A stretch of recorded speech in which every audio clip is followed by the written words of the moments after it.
राष्ट्रवादीच्या विलीनीकरणाला मोदी शहांनी दिला होता ग्रीन सिग्नल. शरद पवार गटाच्या मोठ्या नेत्याचा खळबळजनक दावा. अजित पवारांनी बैठकीत माहिती दिल्याचंही केलं स्पष्ट. शरद पवारांचा आजचा दिल्ली दौरा झाला रद्द. शरद पवार बारामतीच्या दिशेने रवाना. दौरा रद्द होण्याचं कारण गुलदस्त्यात. उपमुख्यमंत्री एकनाथ शिंदे कोकण दौऱ्यावर. चिपळूण, रत्नागिरी आणि कुडाळमध्ये शिंदेंची जाहीर सभा. जिल्हा परिषद पंचायत समिती निवडणूक प्रचार शिगेला.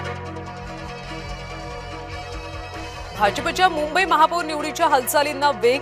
येत्या 48 तासात भाजप महापौर पदाचा चेहरा निश्चित करणार. रितू तावडे, राजश्री शिरवडकर, शीतल गंभीर यांची नावं आघाडीवर.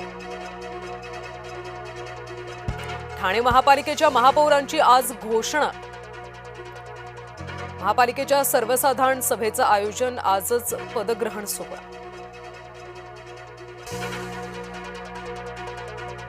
नाशिक महापौर पदासाठी उमेदवारी अर्ज भरण्याचा शेवटचा दिवस. गिरीश महाजन घेणार नवनिर्वाचित नगरसेवकांची बैठक.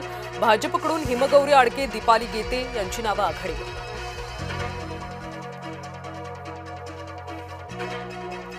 डॅड, काश वेळ थांबली असती. तुम्हाला घट्ट मिठीत घेऊन आयुष्यभर तसाच राहिलो असतो. अजित पवारांसाठी जय पवारांची भावनिक पोस्ट. लाडकी बहीण योजनेला अजितदादांचं नाव द्या. आमदार अमोल मिटकरींची मागणी. मिटकरी मुख्यमंत्र्यांचीही घेणार भेट.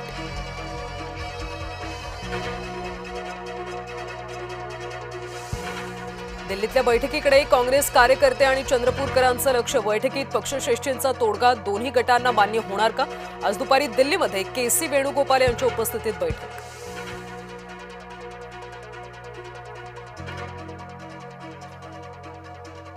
उपमुख्यमंत्री एकनाथ शिंदे कोकण दौऱ्यावर. चिपळूण, रत्नागिरी आणि कुडाळमध्ये शिंदेंची जाहीर सभा.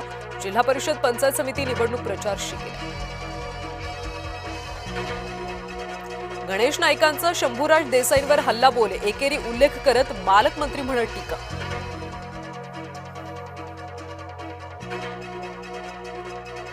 रायगडमध्ये शिवसेना राष्ट्रवादीतला संघर्ष पेटला. लोकसभेला राष्ट्रवादीला मतदान करून आम्ही पाप केलं. विकास गोगावलेंचं वक्तव्य. आजची कॅबिनेट बैठक रद्द. नवनिर्वाचित उपमुख्यमंत्री सुनेत्रा पवार बारामतीत असल्याकारणाने निर्णय. आता कॅबिनेटची बैठक पुढच्या आठवड्यातच होण्याची शक्यता. शशिकांत शिंदेंचं पोलीस ठाण्यात ठिय्या आंदोलन. आजी माजी सरपंचावर हल्ला करून खोटे गुन्हे नोंदवल्याचा आरोप. साताराच्या आसरे गावचे आजी सरपंच, माजी सरपंच अडचणीत. दक्षिण मुंबईतल्या 12,000 इमारतींची होणार तपासणी. अतिधोकादायक इमारतींचा शोध घेण्याचा म्हाडाचा निर्णय. गेल्या वर्षी 95 इमारती आढळल्या होत्या अतिधोकादायक. मुंबईकरांसाठी धावणार 238 नव्या एसी लोकल. रेल्वे मंत्री अश्विनी वैष्णव यांची माहिती. अर्थसंकल्पात महाराष्ट्रातल्या रेल्वे प्रकल्पांसाठी 23,926 कोटींची तरतूद. नागपुरात 26 वर्षीय निवासी डॉक्टरची आत्महत्या. शासकीय महाविद्यालयाच्या नेत्ररोग विभागात होते कार्यरत. ऋत्विक ठाकूर असं आत्महत्या केलेल्या डॉक्टरचं. अमेरिकेकडून टॅरिफ कमी. शेअर बाजारावर अनुकूल परिणाम. बाजार उघडताच शेअर मार्केटमध्ये मोठी उसळी. सेन्सेक्स 2,500 अंकांनी वधारला तर निफ्टी 700 अंकांनी वाढला.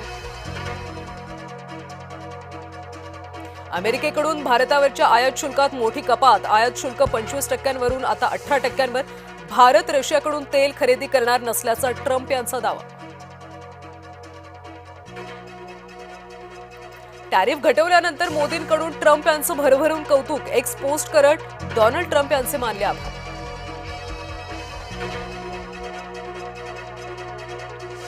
पंतप्रधान मोदींपाठोपाठ मुख्यमंत्री देवेंद्र फडणवीसांकडून सुद्धा एक्स पोस्ट करत निर्णयाचं स्वागत. ट्रम्प मोदींच्या मैत्रीचा नवा अध्याय पुन्हा सुरू झाल्याचं केलं अधोरेखित. जम्मू काश्मीरमध्ये अनेक ठिकाणी एनआयएचे छापे. दहशतवादाशी संबंधित प्रकरणी कारवाई. 2 जण ताब्यात. व्हॉट्सअप वापरण्यासाठी आता मोजावे लागणार पैसे. व्हॉट्सअप सशुल्क सदस्यता योजना सुरू करण्याच्या विचारात. व्हॉट्सअप बीटा इन्फोचं वृत्त.